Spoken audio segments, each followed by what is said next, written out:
Welcome back to Bloomberg Markets. We mentioned earlier in the program we saw some signs of a cooling Canadian economy in the latest GDP data, but there is also the question of Canada's economy over the longer term. How does Canadian business stay competitive? TMX CEO John McKenzie has often joined us to talk about that very issue, and he's back with us now here on Bloomberg Markets. I guess I'll start with the economy itself. Does it surprise you to see a bit of a contraction in the GDP data in June?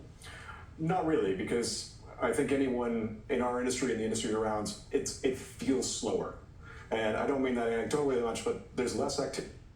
We see it less in terms of financing and deal making, the things around the market. So it doesn't surprise me to see that slowdown. And the question is it a trend or is it a pause before we see a pickup in the fall? Yeah, and obviously these interest rates are taking hold as well. But then there's this broader question around where the economy goes over the next 5 years or the next 10 years at a time when there's a lot of technology that many people say is transformational. And I wonder how you think about what Canada should be prioritizing at a time like this.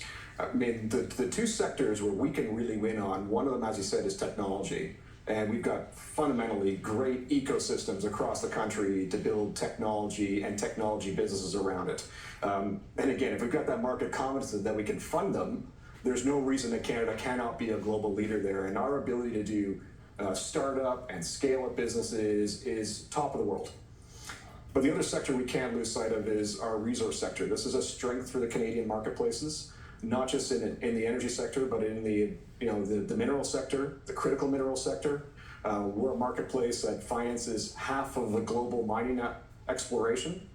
And so that's something for us to lean in on, particularly around economic transition, long-term moving to more sustainable energy, electronic transportation. We're going to need those critical minerals, and Canada should be the market to actually provide them to the world.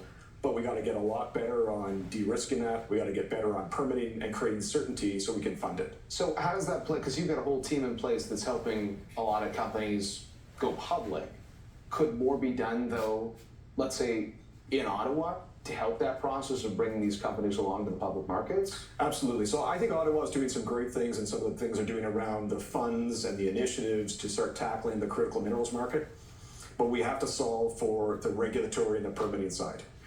Canada is known globally to be very slow to permit, and that will drive companies to stay on the sideline, or where they're going to choose to invest. They're going to choose where they have more certainty that they can actually get things approved and moving. So that's an area from an Ottawa standpoint, from a province standpoint, we've got to get better at so that companies can invest with confidence and take advantage of really what is a once-in-a-generational transformation opportunity. We talked earlier in the program about bringing the TMX or TSX trading opportunity to foreign players. You're also a company that's trying to attract foreign companies to actually list in Canada. What feedback do you get about the perception of Canada when you're going through that process? That feedback's actually really good, because we're actually number 3 in the world for listing international companies.